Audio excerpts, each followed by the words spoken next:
Hi, I'm Nat, one of the co-founders alongside my brother Callum of RetroPower Limited. And if we wind the clock back to 2009, both myself and Callum were pondering things in general really, and musing over the possibility of setting up a business that replaced our hobby of cars. Basically, we both enjoyed tinkering with cars. That's probably the best background. We've both done various things with cars, both messed about with cars for many years.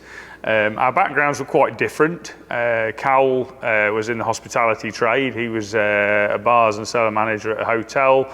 I was involved in engineering at that point, automotive engineering, tier one supplier in automotive engineering and process engineering sort of background, degree in engineering again in background.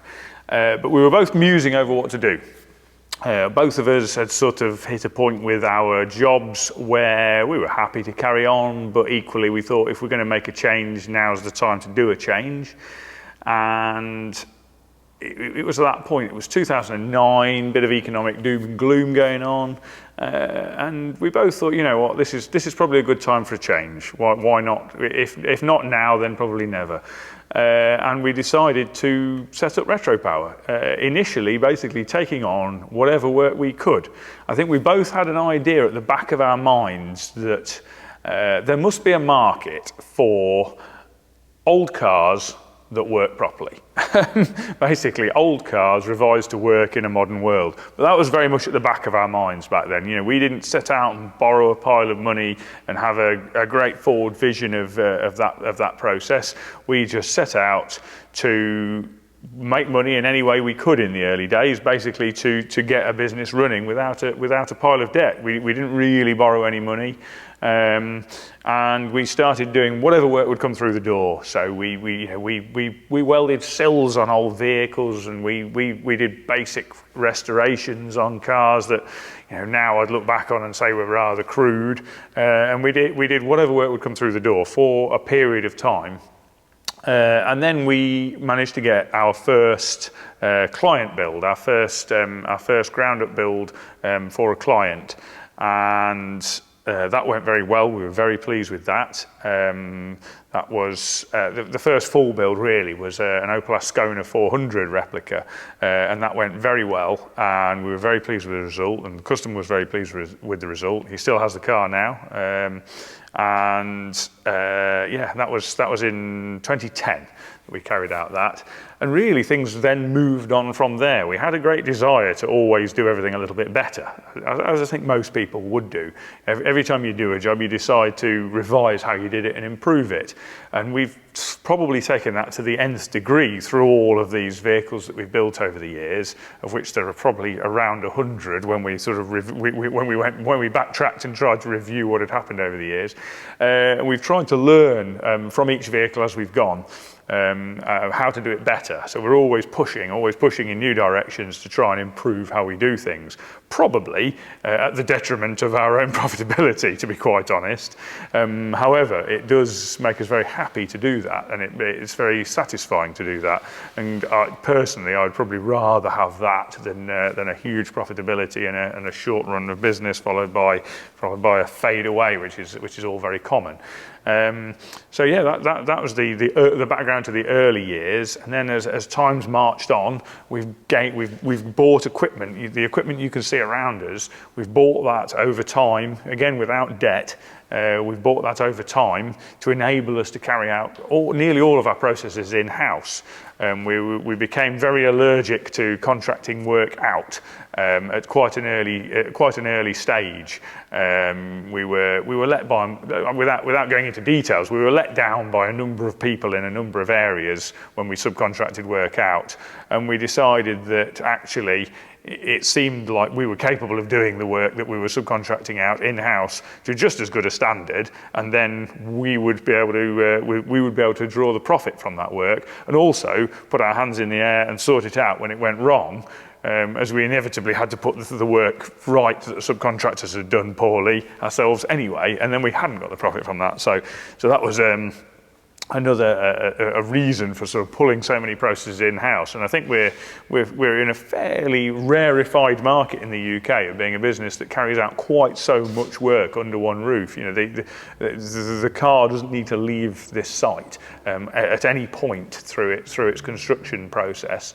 We subcontract out some small tasks like chrome plating and other plating processes and various other small operations, but nearly all of the major work is done in-house, and that's been one of our themes all the way through the history of the business. Is that we want to do everything here, really keep the controls on all processes under one roof, so that we know what's going on, we're responsible. We can certify the quality, if you like, of that work and stand by our work because it is all done by us.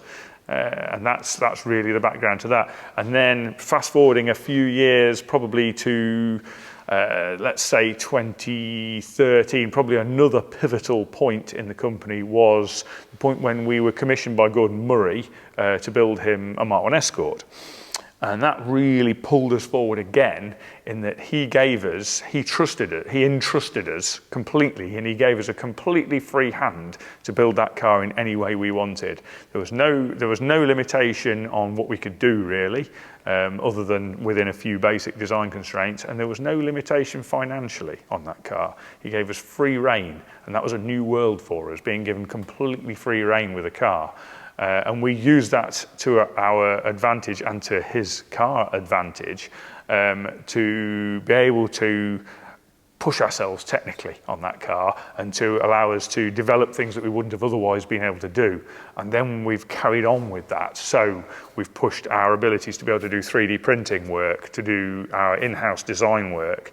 So we've strengthened our in-house CAD team. We now have 2 full-time CAD engineers, and we probably will require another one. So we've really pushed our design input in-house.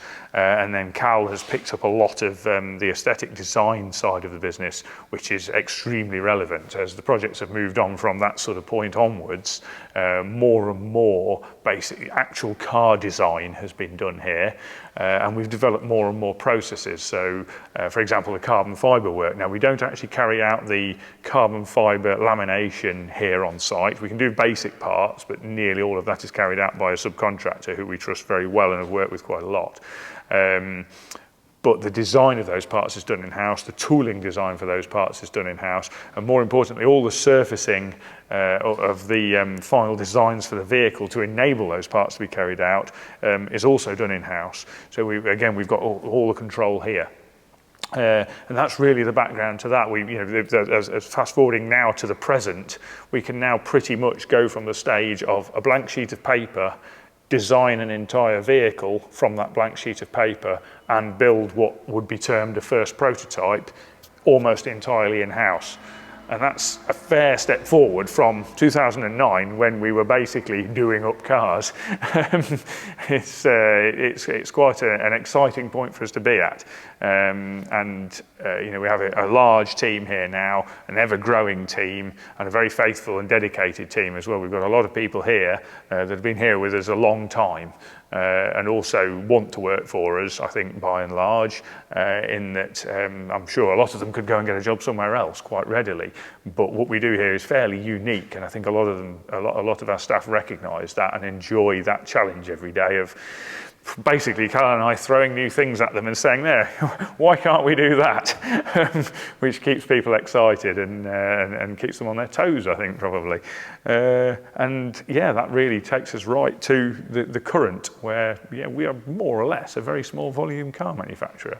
But at that point, I will hand over to Cal to take you into the next phase. So as Retropower grew, something we became aware of an increasing need for was going to be space to maintain the vehicles that we were producing. And the more cars we make, the more cars are out there, and the more those clients want to bring the cars back to us for servicing. And of course, bringing them into the main workshop holds up progress on the cars that we're building.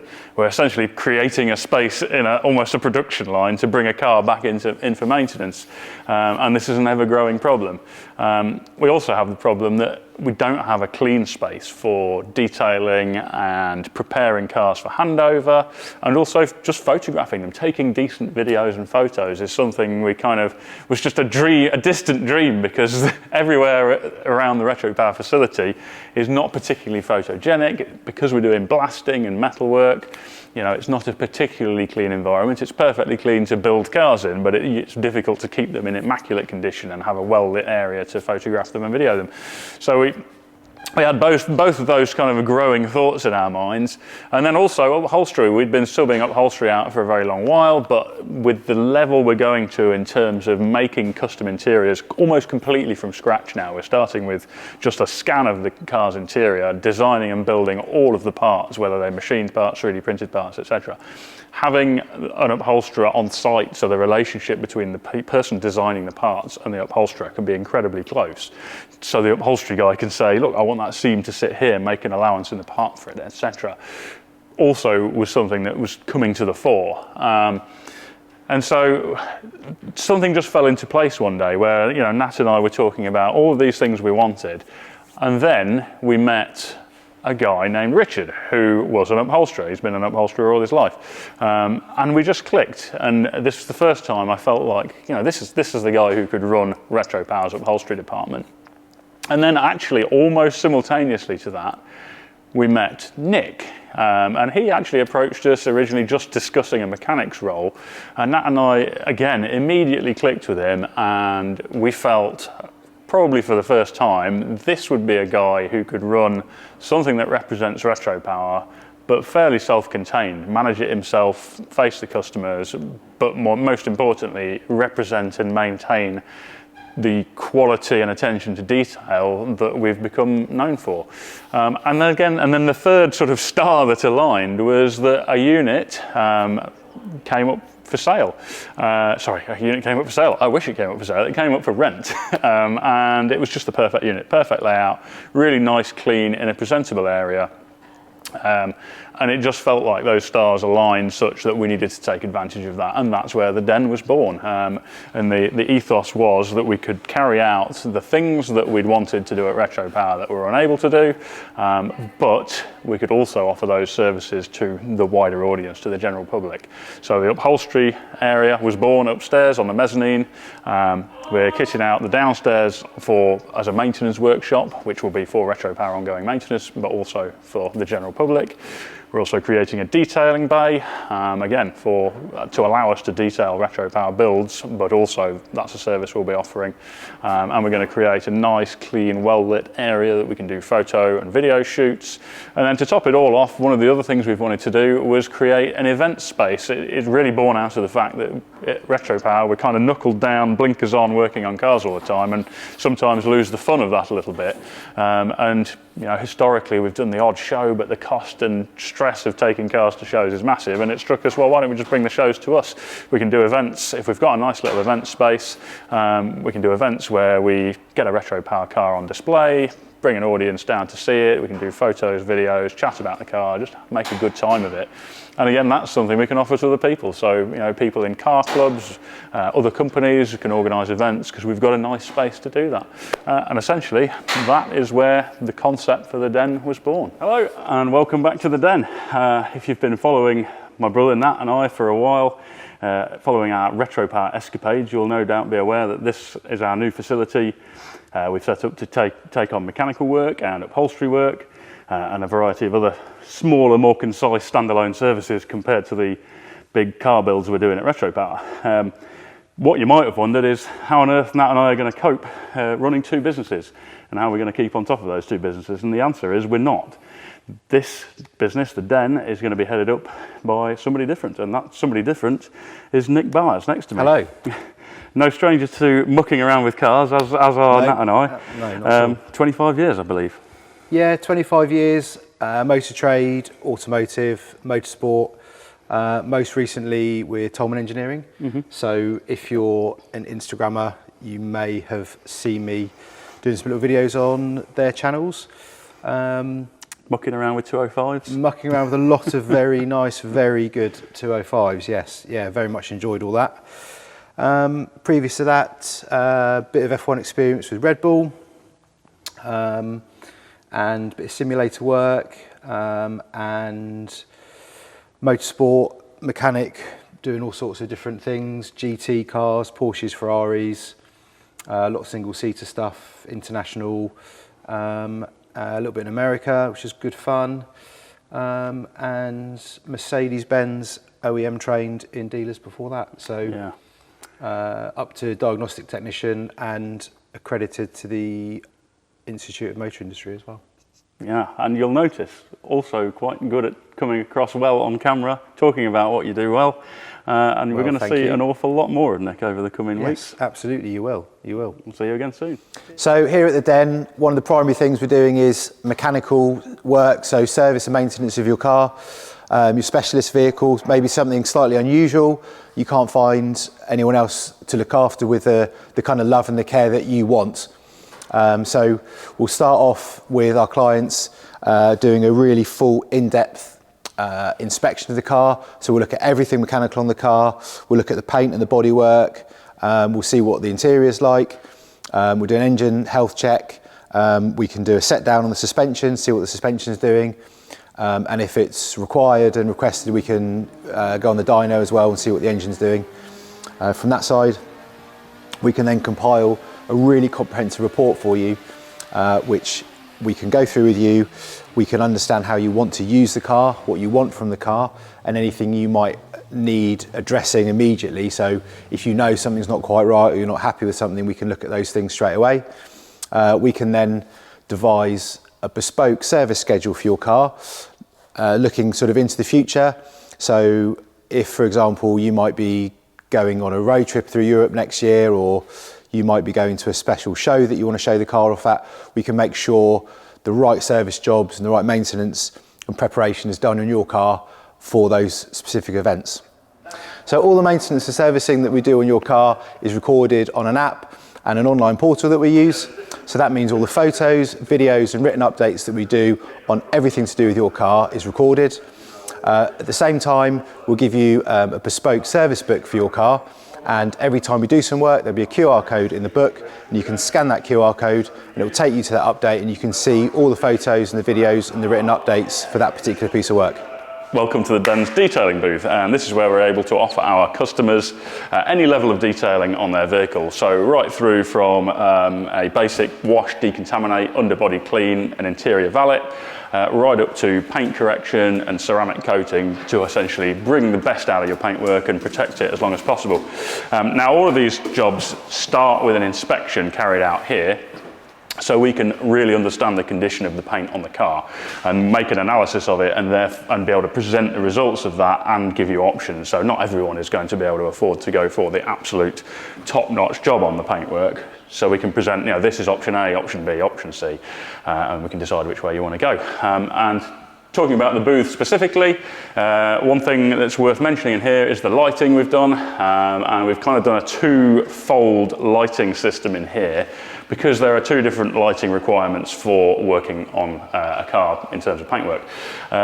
When we're just doing detailing in the car and essentially cleaning it, you just need a lot of light, so you can see everything, there's no shadows, so light at the sides, light at the top, really well diffused above, just means you can get a really good view of the car. However, when you're doing paint correction work, you need to be able to see the surface of the lacquer, you need to be able to see the reflections on the surface of the lacquer, and actually the lighting requirement is very different, and that's why we've done a system in here where we can turn off these lights, and then we've got temperature adjustable LEDs on the side, so we can adjust these to simulate different lighting conditions, and we can also brighten and dim these, and this is what we'll use for analysing the surface of the paint.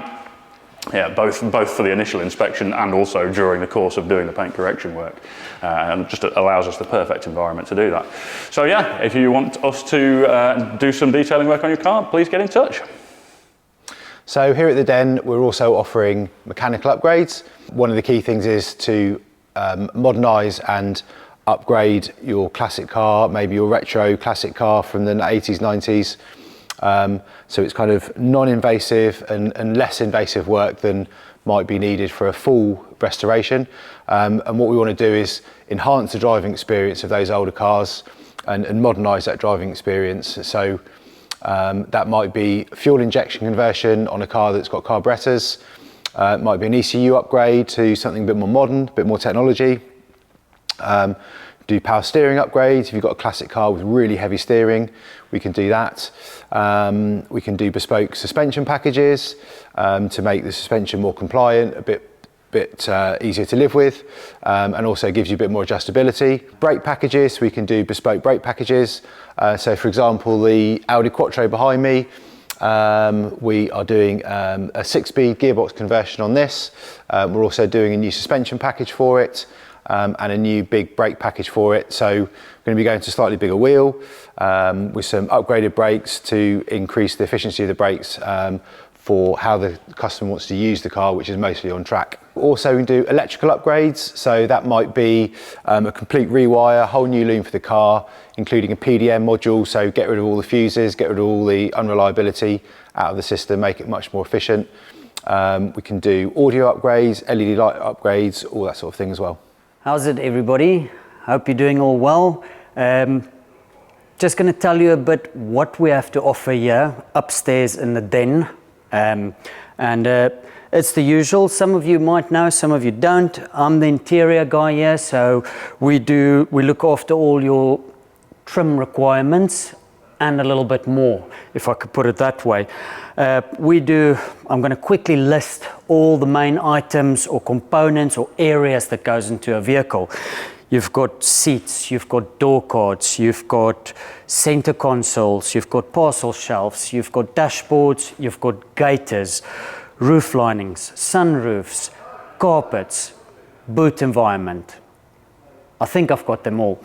Basically, what I'm trying to say is that we offer a complete trim solution for you. We offer a complete redesign for you and then trimming, or just standalone any of those areas of components if you want. If you've got a broken headliner, bring it to us. We can offer a repair if it's possible and it's worth it, or we can offer you a complete redo on just your roof lining. You don't need to bring it to us for a complete interior. So we offer it all. Standalone projects, complete projects, sympathetic restorations to full-blown redesign, 3D printed component manufacturing, from the design to the rendering to the manufacturing and then the trimming. We will assist you with fabric choices, leather choices, colors, right through from start to finish. No matter how big or small, we can accommodate all your interior needs to make your car what you really want to. So yeah, that's about it. I don't think I've missed anything out. Watch this space, please get into contact, and hopefully we can help you build your dream car. Something else we're able to offer at the Den is storage and also transport. Now, we don't do the transport ourselves. However, we have a network of trusted transport companies that we've used for years, and we've settled, after using many companies, we've settled on certain ones that we know never let us down. Excellent vehicles, fully insured, and we just know they'll get the job done at the time we want it done. Storage-wise, we don't have masses of storage here, but we will have off-site storage in another premises available. And all of this basically ties together with what we're calling a concierge service, and that's where we combine all of the things we're able to offer at the Den to basically just look after your car. So if you want your car stored here, prepared for when you want to use it, transported to where you want to use it, and looking great and mechanically in tip-top condition, that's where our concierge service comes in. So we're able to combine our services to just look after your car and take the stress out of it for you. And that's really what everybody wants. You know, we all know the story. You get an old car with this rose-tinted view of what it's going to be like, and actually it turns out to be a bit of a nightmare. And the idea here is that we just take it all the stress out of it, and the car is just where you want it to be, looking amazing, ready to use. So the Den is very much open for business. Get in touch, drop us a line, phone call, email, social channels, get your car booked in, and we'd love to work with you.